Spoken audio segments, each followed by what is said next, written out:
الله العظيم وصدق رسوله النبي الكريم الأمين ونحن على ذلك لمن الشاهدين والشاكرين والحمد لله رب العالمين. قال رسول الله صلى الله عليه وسلم صلوا كما رأيتموني أصلي. رواه البخاري. الصلاة والسلام عليك يا سيدنا رسول الله. السلام علیکم ورحمۃ اللہ وبرکاتہ.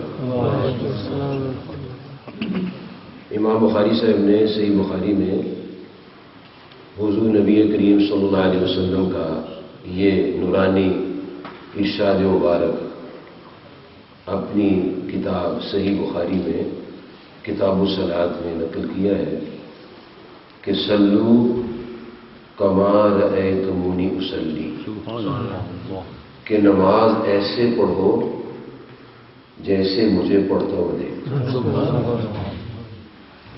اس سے پتہ چلتا ہے کہ صحابہ کرام کوئی آپ تربیت فرما رہے ہیں کہ جب میں نماز پڑھوں تو مجھے دیکھو میں قیام کیسے کرتا ہوں، رکوع کیسے کرتا ہوں، سجود کیسے کرتا ہوں. اور امام بخاری ہی لکھتے ہیں صحیح بخاری میں، فرماتے ہیں کہ خباب بن ارت رضی اللہ تعالیٰ یہ پہلی صف میں کھڑے ہوتے تھے،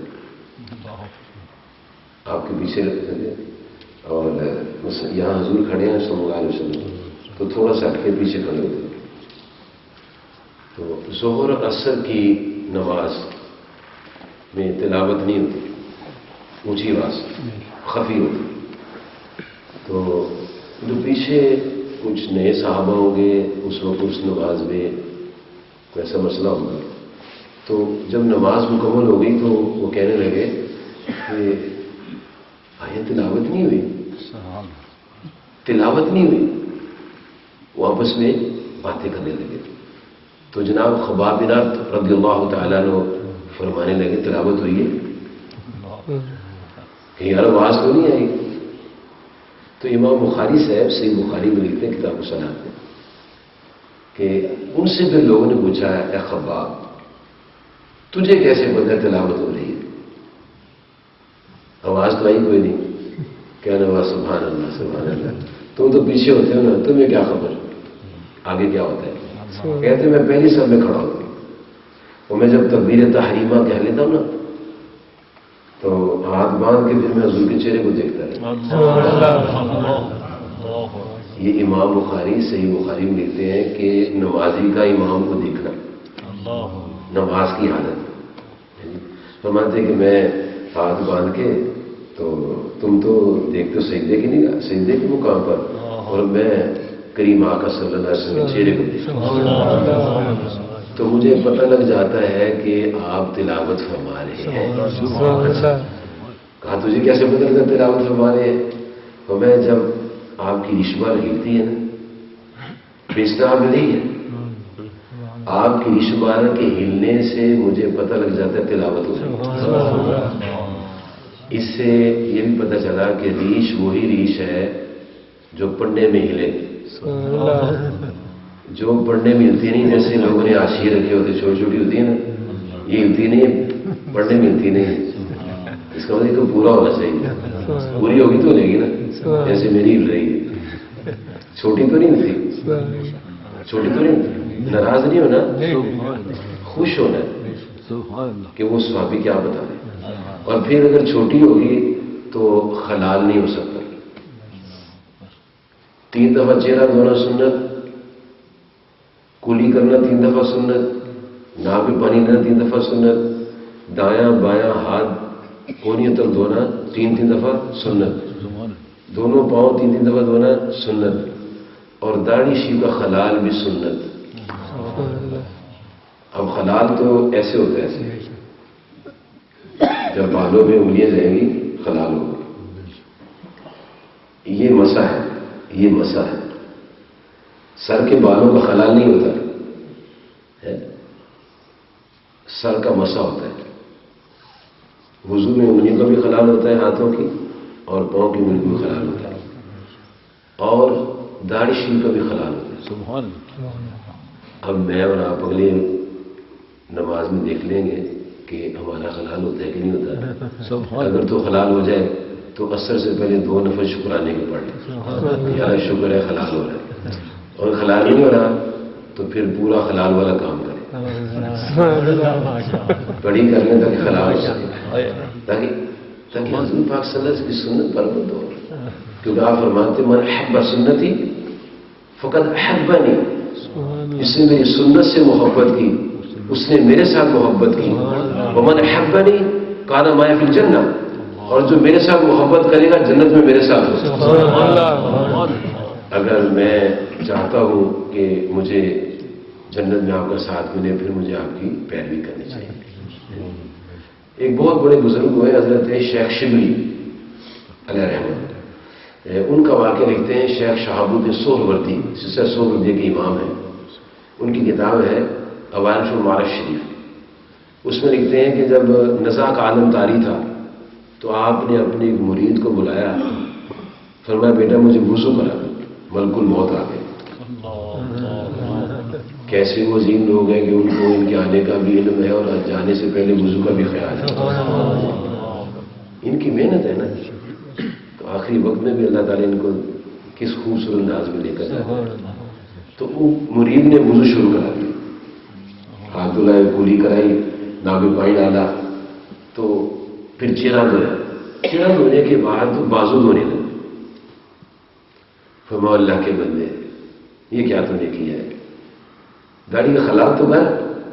فرمایا جب سے یہ سنت مبارکہ میں نے رکھی ہے آج تک میں نے وضو میں خلال نہیں چھوڑا.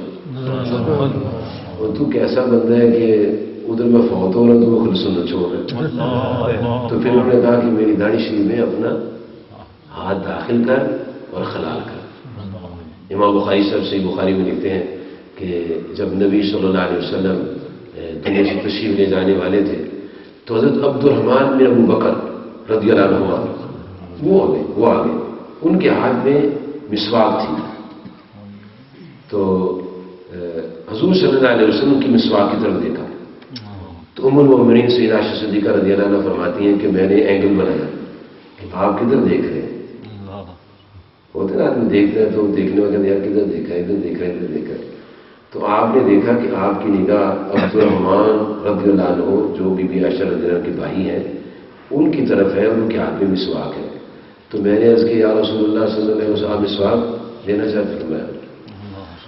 پھر میں نے اپنے بھائی سے مسواک لی اور اسے نرم کیا، اپنے دانتوں میں اس کو چبا کے نرم کیا، اور جب نرم کیا تو اسی طرح دھوئے بغیر میں نے آپ کو پیش کر. تو پھر آپ نے مسواک فرمائی تو بڑے ناز سے فرماتی ہیں کہ میں نے مسواک کی اور میرا لعاب آپ کے لعاب سے مل گیا. اور اہل حدیث کے ایک مولوی صاحب ہیں بیت الزما، وہ تحصیل الباری میں لکھتے ہیں کہ جب یہاں لعاب مل رہا ہے تو جنت میں ساتھ بھی ملے. یہ نہیں ہوگا کہ بی بی عائشہ کہیں اور حضور صلی اللہ علیہ وسلم کہیں اور. تو آپ نے اس وقت بھی مسواک نہیں چھوڑی اور خلال نہیں چھوڑا. تو جناب حضرت خباب بن عرط رضی اللہ تعالیٰ عنہ فرماتے ہیں کہ بھی مجھے تو پتہ لگ جاتا ہے کہ تلاوت ہو رہی ہے کہ میں آپ کی رشت مبارک لیتا ہوا دیکھتا ہوں. اچھا، اب نبی صلی اللہ علیہ وسلم نے جب نماز پڑھا لی انہوں نے یہ بات کہی، آپ نے بھی ایک بات فرما دی. صحابہ کرام رضوان اللہ تعالیٰ علیہ مجمعین کی طرف رخ زیبا فرمایا اور میں لوگوں اپنے رکوع تو صحیح کرا کرو، اپنے سجدے تو صحیح کرا کرو. اچھا، ہم لوگ جو تھے وہ جب انہوں نے یہ بات سنی تو آپ سرکار صلی اللہ علیہ وسلم دلوں پر پہرے رکھتے تھے، توجہ رکھتے تھے دلوں میں کیا خیالات آتے ہیں.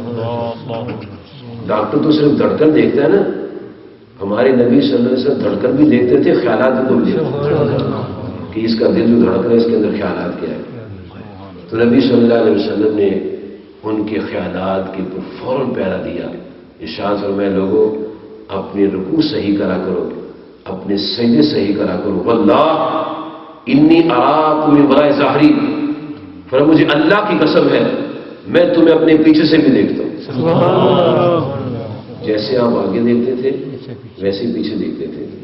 اس سے یہ پتہ چلا کہ ان نمازیوں کا بڑا بوجھ ہے امام پر. امام ہونا بہت بڑا کام ہے. لوگ سمجھتے ہیں امام صاحب وہ انج کر رہے ہیں. لوگوں نے امام کو نوکر سمجھا ہوتا ہے, کلرک سمجھا ہوتا ہے. نہیں, یہ اللہ کی بارگاہ میں ہمارا قائد ہوتا ہے. سبحان اللہ. اس نے آگے کھڑے یہ کہتا ہے نا الحمدللہ رب العالمین, کہتا ہے نا امام, تو ہم کہتے ہیں؟ ہم نہیں کہتے. کیوں نہیں کہتے ہمارے امام جو کہہ رہے ہیں, ہمارا قائد جو کہہ رہا ہے. یہ قائد ہے, یہ قائد ہوتا ہے, یہ کلرک یا ملازم نہیں ہوتا, یہ امام ہوتا ہے. امام, اس کی ڈیوٹیز کیا ہوتی ہیں؟ اس کی ڈیوٹیز ہوتی ہیں کہ پیچھے لوگوں کو درست کر دیا. اس لیے آواز ہوتی ہے سب سیدھی کر لو, ساتھ مل جاؤ, آگے پیچھے مت ہو جاؤ. اور آپ نے دیکھا ہوگا کہ میسن جو ہے, میسن وہ جب دیوار بناتا ہے تو ایک وہ لاٹو سا ہوتا ہے, اس کے اوپر ٹکیا ہوتی ہے, اس کو لٹکا کے دیکھتا ہے دیوار سیدھی ہے کہ ٹیڑھی ہے. اس کو کیا کہتے ہیں؟ سال کہتے ہیں. سال کو عربی میں امام کہتے ہیں. سال کو عربی میں امام کہتے ہیں. تو سال کا کام کیا ہے؟ دیوار کو سیدھا کرنا. اور امام جس سے ہم رکھتے ہیں اس کا کام ہے قوم کو سیدھا کرنا. اگر قوم کہتے نہیں تو غیر سے پیچھے رہنا, پھر اس نے امام نہیں مانا. امام کا کام ہے لوگوں کو سمجھنا کہ یہ ہمارا امام ہے, یہ ہمیں سیدھا کرے گا. اچھا, کبھی کبھی ایسے ہوتا ہے کہ جب دیوار ٹیڑھی ہوتی ہے نا تو محسن کیا کرتے ہیں, اس کے پاس تیسی ہوتی ہے, تیسی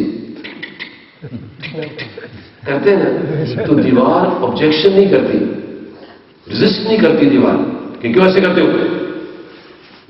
اس کا مطلب ہے جب پیچھے دیوار تھوڑی سی آگے پیچھے ہو تو امام ٹک کرے نا تو پھر خوش ہونا چاہیے, ریزسٹ نہیں کرنا چاہیے, آبجیکشن نہیں کرنا چاہیے. کیوں؟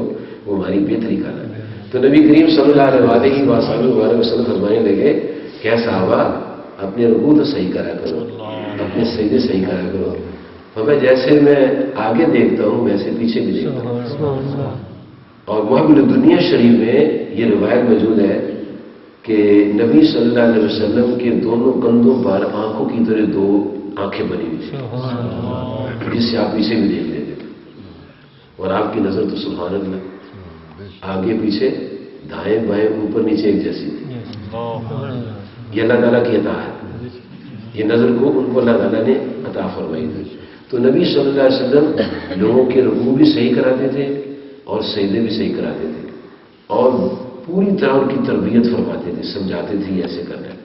کل میں نے آپ کی جناب میں 6 شرائط بیان کی تھی. نمبر 1 طہارت, نمبر 2 ستر عورت, نمبر 3 استقبال قبلہ, نمبر 4 وقت, نمبر 5 نیت, اور نمبر 6 تکبیر تحریمہ. یہ نماز سے پہلے شرائط ہے. یہ ہر نمازی کو یاد ہونی چاہیے. ہم پڑھتے تو ہیں لیکن بتا نہیں سکتے کیونکہ ریپیٹ نہیں ہوتی ہمارے ذہن میں, یا ہم کہتے ہیں جو نماز پڑھنی ہے جو امام کی لیے سو ہوئے گی. میجورٹی کیسے چلتی ہے, ایک بہت کم لوگ ہیں کہ جو دھیان کرتے ہیں. اچھا, جیسے یہ اس کے نماز کے باہر شرائط ہیں ایسے اندر اس کے فرائض ہیں. ان میں سب سے پہلے فقہاء کرام تکبیر تحریمہ کو کہتے ہیں, نمبر 1. نمبر 2 قیام. مجھے یہاں دیکھ کر بہت خوشی ہوئی کہ یہاں کے لوگ اپنے امام کی بات مانتے ہیں. تمام لوگ ادھر کھڑے ہوتے ہیں کرسیوں پر. وغیرہ آباد میں سارے جہاں کرسیاں پڑی ہیں نا وہ فرض نماز میں بیٹھ کے پڑھتے ہیں اللہ اکبر, گھر سے چل کر آئیں گے اور کرسی پر آ کر بیٹھ جائیں گے. تو مجھے ایسے لگتا ہے ان کو بتا دیا گیا ہے کہ اگر فرض نماز بیٹھ کر پڑھی تو نماز ہوگی ہی نہیں, اس لیے سارے ماشاءاللہ کھڑے ہوتے ہیں. اور ہمارے امام احمد رضا فاضل بریلوی رحمۃ اللہ تعالیٰ نے انہیں فتاوی رضویہ شریف میں لکھا ہے, فرماتے ہیں کہ وہ شخص جو کھڑے ہو کر نماز نہیں پڑھ سکتا کسی عذر کی بنا پر, وہ جب تکبیر تحریمہ کرے اللہ اکبر اگر اتنا بھی کھڑا ہو سکتا ہے تو بیٹھ نہیں سکتا وہ. اگر اتنا بھی کھڑا ہو سکتا ہے نا اللہ اکبر سبحانک اللہم، اتنا بھی کھڑا ہو سکتا ہے نا تو کھڑے ہو کے تکبیر تحریمہ کرے گا، اور اگر نہیں تو نماز نہیں ہوگی. تو یہ قیام جو ہے یہ دوسرا فرض ہے. تیسرا فرض ہے رکوع. اور رکوع جو صحابہ کرام کو آپ نے درست کرایا اس میں کئی ایسے رکوع کرتے تھے اور کئی ایسے کرتے تھے. تو آپ نے ان کو ارشاد فرمایا کہ ایسے رکوع کرو کہ اگر تمہاری پشت پر لبالب بھرا پیالہ رکھ دیا جائے اچھلے نہیں اس میں سے. اس کا مطلب ہے کہ یہ 90 ڈگری کا اینگل بننا چاہیے. یہ 120 ڈگری ہے، یہ 45 ڈگری ہے، یہ 120 اور 45 کے ان بٹوین ہے، یہ رائٹ وے. اسے 90 درجے کا زاویہ. اور ٹانگیں سیدھی ہونی چاہیے، ٹانگیں خم نہیں ہونی چاہیے. اور یہ ایسے بھی نہیں ہونا چاہیے، نہیں، بازو بھی سیدھے ہونے چاہیے. بازو بھی سیدھے ہوں، ٹانگیں بھی سیدھی ہوں، خم نہ ادھر ہو نہ ادھر خم ہو، اور کمر میں بالکل سلائی ہونی چاہیے. پھر دونوں سجدے فرض ہیں، دونوں سجدے فرض ہیں. آخری قاعدہ بھی فرض ہے. اور خروج پہ سو نہیں. السلام علیکم ورحمۃ اللہ، السلام علیکم ورحمۃ اللہ، یہ نماز کے فرائض ہے. شرط رہ جائے نماز نہیں ہوتی، فرض رہ جائے نماز نہیں ہوتی. اس لیے ان 13 چیزوں کو ازبر ہونا چاہیے، یاد رکھنا چاہیے، اور ان کی ادائیگی میں توجہ ہونی چاہیے. کیونکہ جب توجہ ہوگی تو پھر نماز کی نورانیت حاصل ہوگی. اس لیے اللہ تعالیٰ فرماتا اقیم الصلاۃ لذکری، perform your Muslim prayer, salat, that you are remembering me. مجھے یاد کر رہے ہو نا. اس طرح یعنی جب ہم پڑھیں گے سبحانک اللہم وبحمدک وتبارک اسمک، دھیان بھی تو ہوگا نا. تو یہ کوشش کر کے دھیان لگانا چاہیے. اور ارکان کی تعدیل کا مطلب کیا ہے؟ یہ عدل سے، یہ انصاف. ارکان سے انصاف ہو. جب قیام کا وقت ہے اس کے ساتھ انصاف ہو، جب رکوع کا وقت ہے اس کے ساتھ انصاف ہو. ایسے نہیں ہے زگ زیگ بن رہے، نہیں، بالکل سیدھا. اور رکوع میں جا کے جب یہاں سے ہاتھ چھوڑیں گے اللہ اکبر، جب ادھر اللہ اکبر آئے پھر کہیں گے سبحان ربی العظیم سبحان ربی العظیم سبحان ربی العظیم. اب کہیں گے سمی اللہ لمن حمدہ. یہ نہیں ہے اللہ یہ انصاف نہیں ہے. تو جو ترتیب ہے، تعدیل ہے ارکان کی، اس کا بھی دھیان رکھنا ہے. نبی صلی اللہ علیہ وسلم نے ایک بندے کو نماز پڑھتے دیکھا. یہ سنت ہے مقتدی کو نماز پڑھتے دیکھنا، تاکہ اگر اس کی کوئی کمی بیشی ہے تو اس کو بعد میں بتا دیے. آپ اس کو بڑے غور سے دیکھ رہے ہیں نماز پڑھ رہے ہیں. تو نماز پڑھنے کی واپس آیا اور آ کے عرض کرتے السلام علیکم یا رسول اللہ صلی اللہ علیہ وسلم. آپ نے وعلیکم السلام. لوٹ جاؤ، نماز نہیں تمہاری ہوئی. ونس اگین دوبارہ پڑھو. وہ چلے گئے. انہوں نے کوئی آگے سے بحث نہیں کی ہے کہ آپ مجھے کیوں کہہ رہے ہیں. اچھے لوگ تھے نا، اور بہتری چاہتے تھے اور اپنی اصلاح چاہتے تھے. جی یہاں کا تو مجھے ماحول کا پتہ نہیں ہے. ادھر ہمارے لاہور میں اگر کوئی بندہ کسی کو کہہ دے نا کہ یار بالکل تو صحیح کہتا تو اپنی پڑھنی میں اپنی پڑھنی. تو یہاں کو مجھے نہیں پتا آپ کیسے. یہ تو خاموشی سی لگتی ہے، مطلب سارے لوگ ماننے والے لگتے ہیں. اچھی بات ہے. اچھا تو آپ نے فرمایا کیسے کرو کہ دوبارہ نماز پڑھو. اس نے دوبارہ نماز پڑھی. پھر وہ آیا. اچھا پھر آیا تو کہتے ہیں السلام علیکم ورحمۃ اللہ وبرکاتہ. حالانکہ وہیں اس نے نماز پڑھی. پہلے بھی سلام کیا تھا، جب چلا گیا تو پھر سلام کیا. آیا تو پھر سلام کیا. ہم ایسے لوٹ جاؤ. نماز نہیں تمہاری، پھر نماز پڑھو. اس نے تیسری دفعہ نماز پڑھی، پھر آیا، پھر عرض کیا السلام علیکم یا رسول اللہ صلی اللہ علیہ وسلم. فرمایا تیری نماز نہیں ہوئی. عرض کیا میرے کریم آقا صلی اللہ علیہ وسلم میرے ماں باپ قربان جائے، مجھے تو جیسی آتی تھی میں نے پڑھی، تو آپ کل فرمائے مجھے نماز سکھا دیں، مجھے نماز سکھا دیں. پھر آپ نے اس کو بتایا کہ عام اتنا سیدھا کر کہ ہر ہڈی اپنے جوڑ میں بیٹھ جائے. پھر جب رکوع میں جائے تو تیری پشت کی ہڈی اپنی اپنی جگہ ٹھیک ہو کے بیٹھ جائے. پھر جب سمی اللہ لمن حمدہ کہے تو پھر وہ ہڈیاں اپنے جوڑوں میں ٹھیک ہو کے بیٹھ جائیں. پھر جب سجدے میں جائے تو تیرا ناک، پیشانی، دونوں پاؤں اور دونوں پنجے تیرے زمین پر گاڑے جائیں اور اطمینان کے ساتھ ہڈی ہر جوڑ پر آ جائے.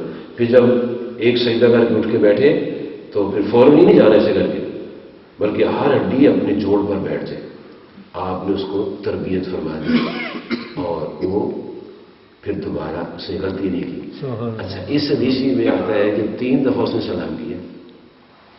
آئے سلام کیا، چلے گئے، پھر سلام کیا، آئے سلام کیا. اس کا مطلب ہے جتنی دفعہ ملے اتنی دفعہ سلام کریں. اس لیے یہ پریکٹس میں نے یہاں دیکھی ہے، ہر نماز میں لوگ سلام کرتے ہیں، ہر نماز. یہ پریکٹس دیکھی.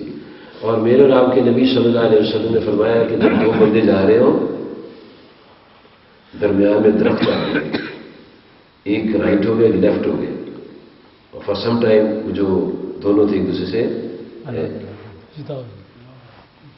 وہ چلو گئے. فرمایا جب سامنے پھر کہیں السلام علیکم. یہ ہمارے پیارے نبی صلی اللہ علیہ وسلم کی پیاری مقدس خوبصورت تعلیمات ہیں. جب ملے السلام علیکم ورحمۃ اللہ وبرکاتہ، محبت بڑھتی ہے. آقا صلی اللہ علیہ وسلم فرماتے ہیں کوئی جانتا ہے یا نہیں جانتا اس کو سلام کرو. یہاں تھوڑا سا سڑکوں میں دیکھنا پڑتا ہے کون جا رہا ہے.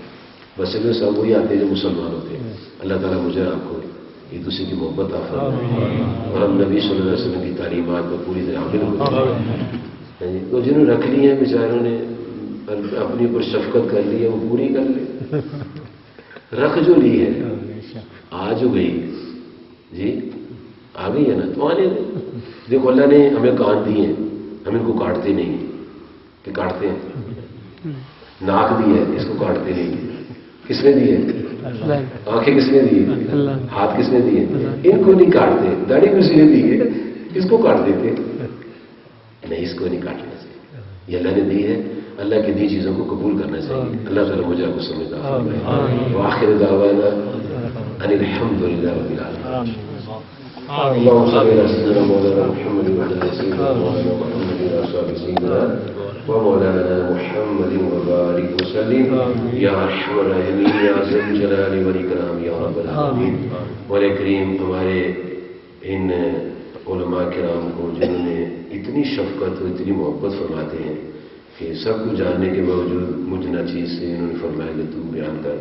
اور یہ لوگ اتنا علم سیکھ رہے ہیں، یہاں اتنے خوبصورت یہاں تقاریر ہوتی ہیں، جمعے ہوتے ہیں، اس کے باوجود یہ ناچیز کی گفتگو سننے کے لیے بیٹھے ہیں.